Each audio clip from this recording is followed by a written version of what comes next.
What's up, guys? Sorry about the light, it's a little dark. Again, 6 o'clock, but I wanted to give you guys an update to the last update from the last vlog. I got these, can't remember the technical name. It's basically just a relay. Oh, I gotta put it in frame. It's just a relay that goes from the harness, the factory harness, to this, and then that goes to the LED bulb. And what that does is eliminates any flickering or bulb out warnings that you may get. I didn't get any warnings, no bulb messages, no nothing, but I did get a flicker. So I'm going to show you what that is here, and then I'll show you what it is installed. Alright, now like I said, these are the basically it's a relay for your H7 bulb, and this end goes from your factory wiring harness, that end goes to your bulb, and it's literally a plug and play. And what that does is eliminates flicker or hyper flash or bulb out warning, anything to that nature. I wasn't getting any of that aside from a little flicker when you start the car, so I'll go ahead and show you that now.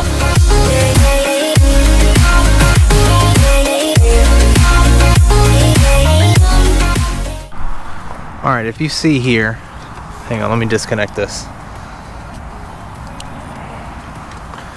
If you see here, this is the original, the OEM bulb base holder, whatever you want to call it. And see if I can get in close without it distorting. If you see right here, you can see where it's kind of like chafing the LED bulb. It's got marks on the bottom of the bulb. This bulb holder is not designed for an LED. You see how it's offset? It's not designed for an LED. It's designed for the factory bulb, which is a lot thinner. It doesn't have any of this. It slides right over the bulb. Well, I think it's a KPS 101 from Auxbeam is what you should purchase with these, and these are 8,000 lumen, by the way. But yeah, KPS 101, which is what I'm going to show you now. This is the Auxbeam KPS 101. As you can see, it has a round cutout versus the just a little slit cutout from the factory one, and this slides right over just like that. As you can see, it doesn't touch. You can actually wiggle it around and it sits exactly how it should be. Now this little black retainer, I'm sorry if you guys can't see any of this, everything's black and I don't have a light that goes under the hood. So that slides right over the top, and it's got these notches on the side that it's gonna catch this little silver pin on either side. It's got a little notch there on the inside. So you just spin it until it catches. It catch right there. This, I actually put that on backwards.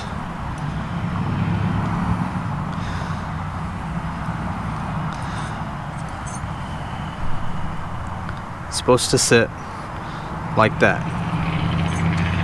Alright, slide that back over, it catches. You want to make sure this is sitting lined up.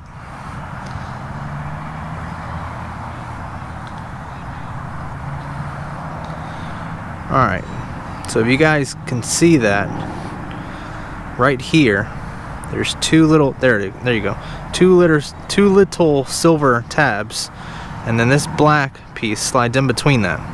Alright, now what you're going to want to do is you're going to want to twist this black piece, I think that's clockwise, and it'll lock. Now both bulbs should not flicker at all.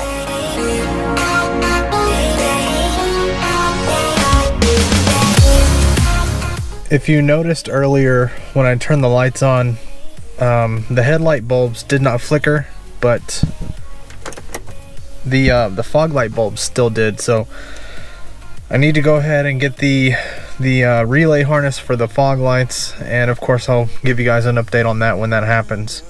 Alright guys, that's going to do it for this video. I appreciate you guys for watching it. If you liked it, drop a big thumbs up. And if you haven't already, hit that subscribe button.